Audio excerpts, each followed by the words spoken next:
కాసేపట్లో సీఎంగా చంద్రబాబు ప్రమాణం 11:27 ముహూర్తం కేసరపల్లి ఐటీ పార్క్ లో వేడుక మంత్రివర్గంలో పవన్ లోకేష్ అచ్చెన్న నాదన్లకు చోటు బాబు టీంలో జనసేనకు 3 బర్తులు బీజేపీ నుంచి ఏకైక మంత్రిగా సత్యకుమార్ మళ్లీ మంత్రులవుతోన్న కొల్లు రవీంద్ర ఆనం తొలిసారి పయ్యావుల ప్రమాణం పార్థసారథి నిమ్మలకు పదవులు నెల్లూరు నుంచి నారాయణకు ఛాన్స్ తొలిసారి మంత్రిగా అనిత ప్రమాణానికి వస్తోన్న ప్రధానమంత్రి విజయవాడలోనే అమిత్ షా నడ్డా కిషన్ రెడ్డి బండి హాజరు కానున్న చిరు రజని విజయవాడలో ట్రాఫిక్ జామ్ తరలి వస్తోన్న కార్యకర్తలు కాజా టోల్గేట్ దగ్గర వాహనాల బారులు ఐవీఎఫ్ ఒక అధునాతన సంతానోత్పత్తి చికిత్స అనేక దంపతులకు తల్లిదండ్రులు కావాలనే వారి కలను నెరవేర్చుకోవడానికి సహాయపడుతుంది ఈ రోజే ఓఎస్ఎస్ ఫర్టిలిటీని సందర్శించండి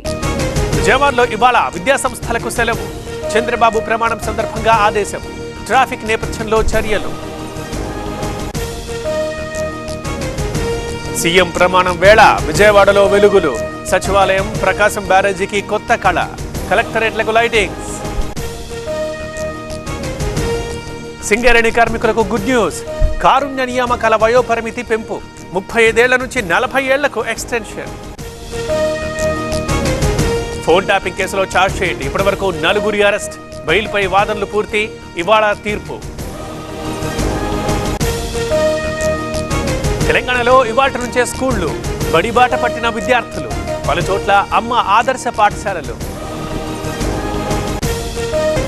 పెరిగిన కూరగాయల రేట్లు తడపుట్టిస్తున్న ఉల్లిగడ్డ టమాటా వినియోగదారుల బెంబేలు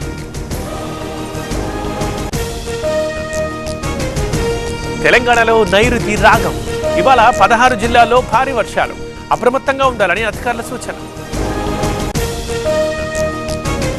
హైదరాబాద్లో పలు ప్రాంతాల్లో భారీ వర్షం మ్యాన్ హోల్స్ తెరిస్తే కఠిన చర్యలు క్రిమినల్ కేసులు తప్పవన్న జీహెచ్ఎంసీ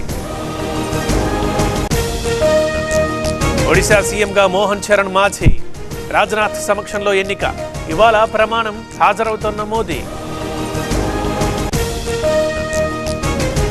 ఈ నెల 24 నుంచి పార్లమెంటు సమావేశాలు 2 రోజులు ఎంపీల ప్రమాణ స్వీకారం 26న స్పీకర్ ఎన్నిక ఉండే అవకాశం తమిళనాడులో కావేరీ రగడ ర్యాలీ తీసిన రైతులు నీటి విడుదల చేయాలని డిమాండ్